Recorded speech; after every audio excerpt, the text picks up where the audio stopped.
When you go over in your mind, as I did, Mother, all that had taken place in such a short span of time, you realize many things. I realized that I had learned something new about nursing and medicine every day I had spent as an Army nurse. That I was part of an organization made up of stimulating people who were intent on saving lives and on finding new cures. People who constantly provided me with the widest horizons both of the mind and the spirit. And I suspected that Army nursing was no longer a means to an end for me, as it had been at the beginning, but a way of life. Is this a private seance or is anyone invited? Paul, I didn't hear you. I was just being my usual quiet and reserved self. How did you know I was here?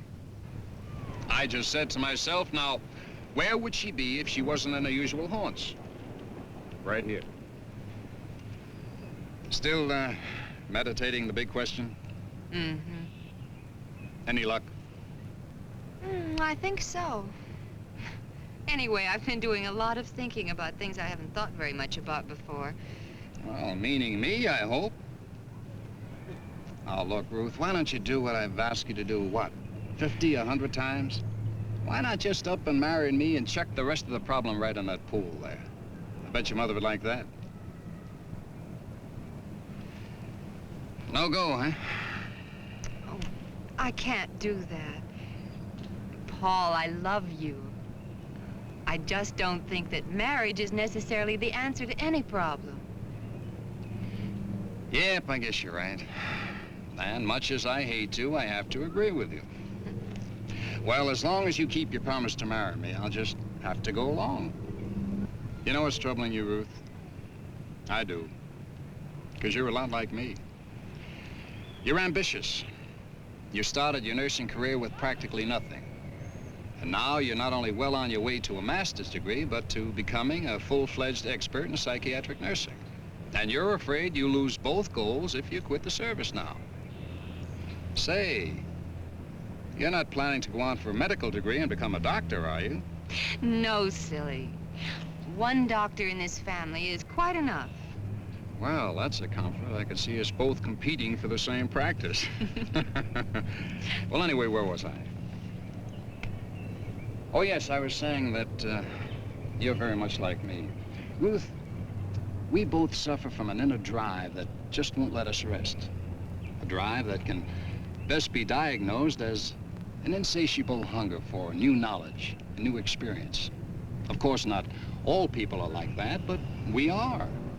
My mother and father both find it very difficult to understand why I prefer to practice medicine in the Army, well, for now at least, to any practice I might have in civilian life. Ruth, they just don't fathom the tremendous satisfaction you and I get out of meeting new people, making new and lasting friendships, seeing new places, meeting new challenges. Not only in this country, but in such places as Lebanon.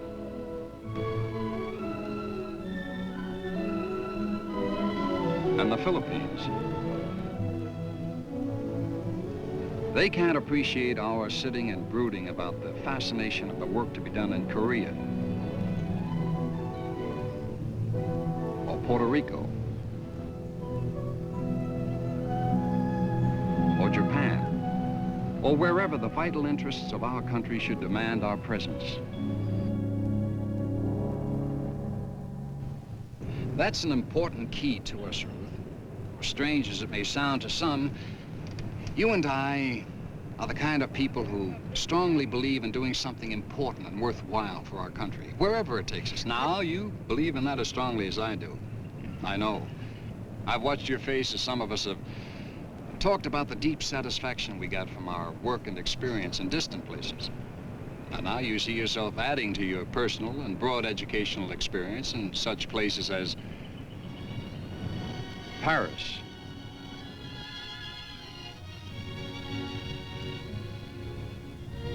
and Rome. Beautiful, beautiful Rome. Hawaii, or any one of a dozen other intriguing places around the world.